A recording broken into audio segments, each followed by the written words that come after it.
Don't want a transcript. Okay. Cool. So, do you want to introduce yourself and just tell me where you are and how long you've been training? Yeah, I'm Lawrence Kemper, GP partner in West Oxfordshire in Ensham.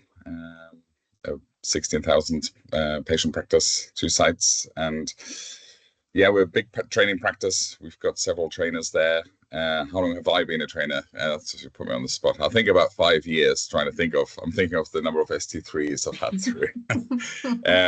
So around about that. And yeah, we train. We're big on teaching. We have students there as well, a lot from a variety of medical schools. And training is through 2 separate VTS programs as well. So yeah, that's the sort of background in terms of our training. Thank you. And how did you get involved with Clinitalk?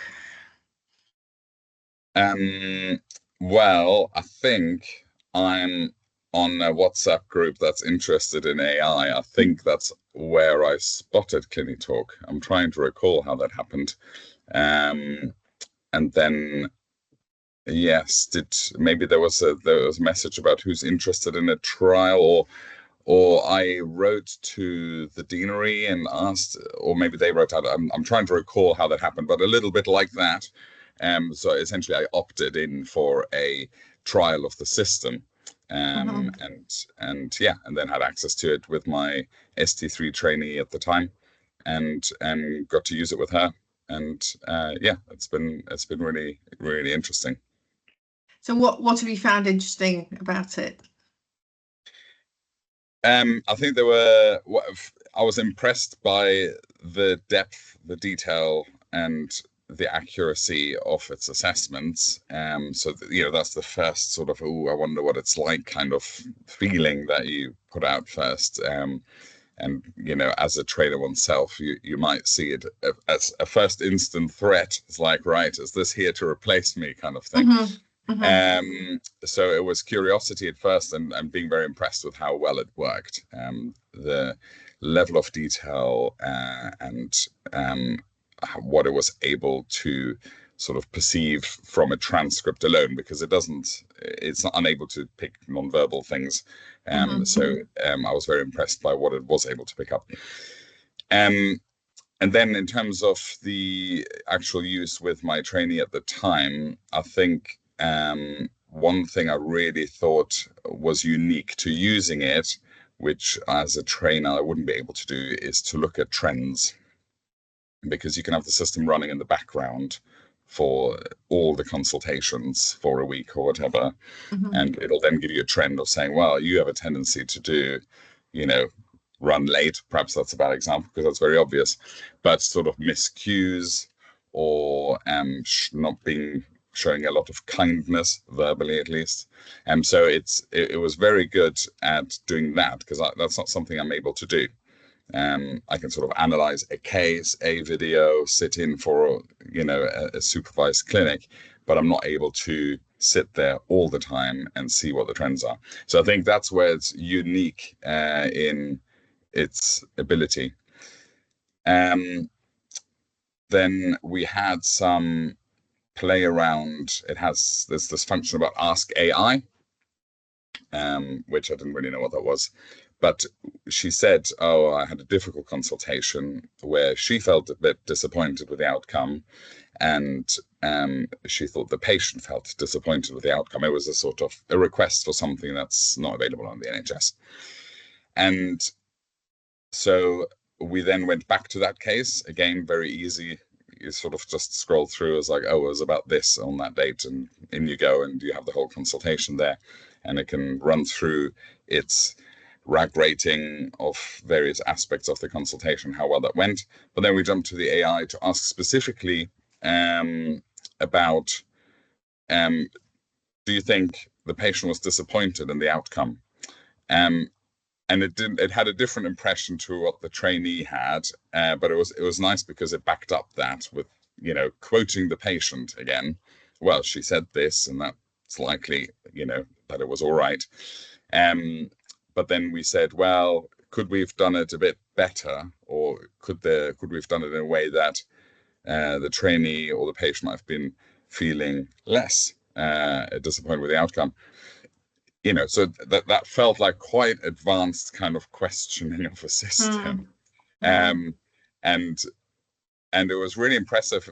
The reply it gave was very practical, with sort of, making clear that this isn't your decision, that you're not wanting to help the patient. That's above you. Sort of detach yourself from that decision in a way.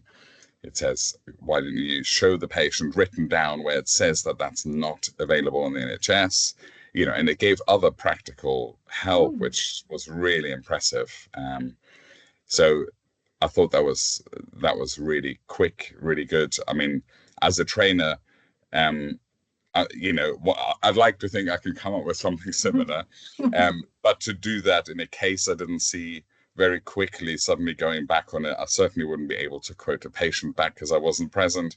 So it's really good for a sort of retrospective analysis, certainly where you weren't part of it, and the patient hadn't experienced that, they perhaps wanted to feed back on. Because you often get that from trainees saying, I had a really difficult conversation here, consultation, but you weren't part of it, so you just go with what the trainee tells you. Whereas this is a quite nice objective review of that consultation, and then you can dig deeper into it. So that was really, really impressive. Just a minute ago, you said, "Is this going to replace you?" So, is it going to replace you, or what was your conclusion? I don't think so, because I don't think that's what the trainee would want. I think they're still after. Oh, I've just lost your sound there. Hang on, you've just gone. Still, my speakers are still showing. Is your sound okay? Yeah, I can hear you. Yeah. Oh, okay. Hang on. Speakers. Yeah, it's just gone really quiet. I don't know why. Hang on. Is it doing some fancy thing? Oh no, you come back. You come back. Yeah. Let's say something else. Yeah. Can you hear me okay? Yeah, I've got you now. Okay, so I'll just ask you the question again, if that's okay. Yeah. So you said that you wondered if this was going to replace you. So do you think it's going to replace you? I don't think it's going to replace me, no. In terms of consultation, analyzing a consultation, it definitely overlaps a lot with what I would be doing when I do that. But there's a lot of other things that trainers offer their trainees. So I don't really see that as a threat. I see it more as an adjunct, and I think it would be really helpful for trainees to have that, particularly the sort of trending. I think that's a unique feature that, I never had that. I would have loved that. I'd love it now. If someone could tell me, look, you keep doing this, or you keep saying that, to improve my consultation skills in that sense. So I think it's a really good adjunct. I think, it's going to support trainees and make better consultants, really. And it allows then perhaps the trainers to focus on some other things, more than necessarily the consultation skills. Some other aspects that trainees need support with. And one of the things I've found with using it is that the trainees sometimes get lots of feedback. And I guess what I think I can add, I don't know if you think, is how to manage that feedback and what to do first. Because sometimes at the start it can be a bit overwhelming. So I guess, I don't know, I think that's sometimes where the trainers, it is helping them to decide what to do with the feedback. I don't know that. Yes, yeah, exactly. And picking out which feedback to run with, because it gives you, a book's worth of feedback. So you need to pick what you want to go with. Pick what you want to go with. Okay. Were there any sort of features that surprised you? You mentioned the Ask AI and the trends. Was there anything else that surprised you? Or maybe not surprised, but there was a brief comparison at the beginning to your peers. I think it's only for timing. I think it's only a sort of time management, as of, you tend to run this late compared to your peers who run that late, sort of in their consultations. So I think that's very helpful. It reminded me a little bit of the e-portfolio, where you have your sort of multi-source feedback, and it says, you rated yourself here, and this is what it is, and your peers are that. And I think a sort of peer average can be very helpful to sort of focus where you want to where you want to focus on yourself. It's similar to some of the sort of question banks for your AKT, when everyone is rubbish at their critical appraisal, then you're less worried about being rubbish at the critical appraisal. But if you're performing very badly with cardiovascular and everyone is doing really well, then that's perhaps something that you want to focus on.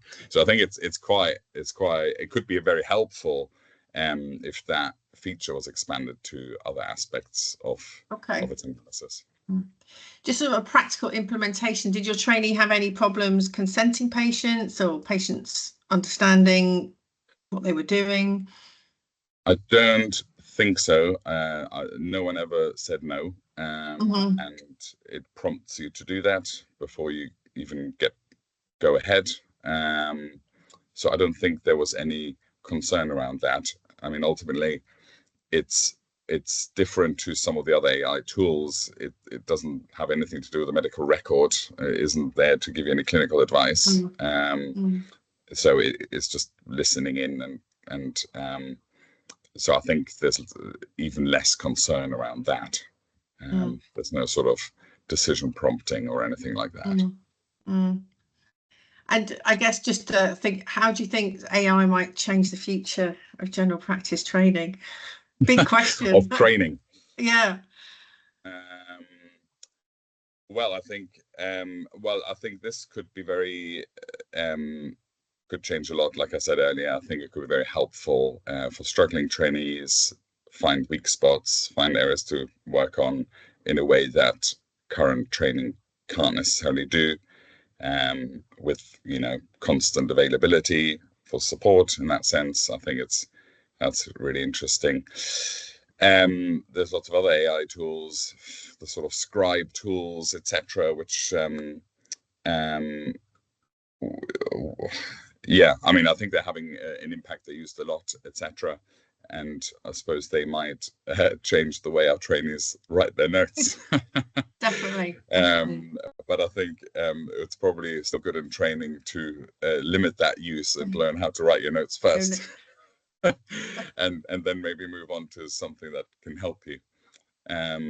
Yeah, well, I think there's a lot.